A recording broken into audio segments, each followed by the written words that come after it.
Sharqiy Turkistonda dam olish kuni tuyuqsiz amaldan qoldirildi. 4-oktyabr Osiyo xabarlari to'g'ri bergan xabarda ma'lum bo'lishicha, Xitoy ishchi xizmatchilariga tavuz chog'ini va davlat bayrami munosabati bilan 8 kun dam olishga uqtirish qilgan. Biroq tuyuqsizlar Sharqiy Turkistondagi ishchi xizmatchilarga 10-oyning ichida dam olishga bo'lmaydiganligi, darhol ishga kelishi kerakligini uqtirgan. Xabarda Sharqiy Turkistonda ishga kelish uqtirishi qilinib, ishchi xizmatchilar ish boshlab bo'lgan bo'lsa-mu, ammo Xitoyning ichkari o'lkalardagi xizmatchilar normal 8 kun dam oladiganligi, ammo Sharqiy Turkistondagi maktab o'quvchilari dam olishni to'xtatib, o'qish boshlaganligi. Ishchi xizmatchilarning bir qismi ishga tushgan bo'lsa, yana bir qismi ideologiya tarbiyalash markazi darsxonalarga kirishga buyurilganligi. Xitoyning davlat apparatlari tarafidan dam olishni amaldan qoldirish haqida rasmiy shaklda uqtirish chiqarilmaganligi. Bu haqda ijtimoiy uchurlarda bas munozara qo'zg'aganligi tilga ilingan.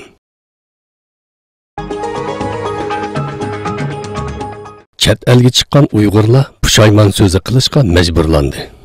Sharqiy Turkistonda Xitoy tajovuzchilari tarafidan ta'sis qilingan yepiq tarbiyalash markazlarida chet elga sayohatga chiqqanligi uchun tarbiyalanayotganlarning chet eldagi Uyg'ur tashkilotlari bilan uchrashgan yoki uchrashmaganligi.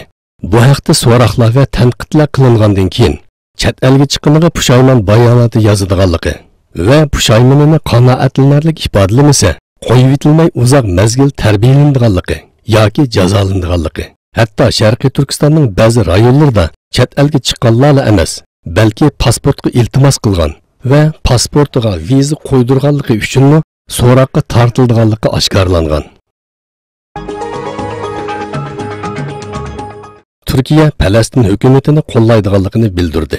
Turkiya Tashqi ishlar ministrligi tomonidan bu haqda e'lon qilingan yozma bayonotda Falastinliklar bilan hamkorlikni ishga oshirish yo'lida qo'lga keltirilgan muvaffaqiyatlar va bu doirada 3-oktyabr kuni Falastin hukumatining G'azzada ministrlar kengashi yig'ini chaqirishning intayin xursand ekanligi ta'kidlanish bilan bir vaqtda Turkiyaning O'rta Sharq rayonida uzoq mazgillik tinchlik va muqimlikni ishga oshirish uchun Falastinning ichki murossachilik bosqichi va bu doirada ko'rsatilayotgan tirishchanliklarni qo'llaydiganligi eskartilgan.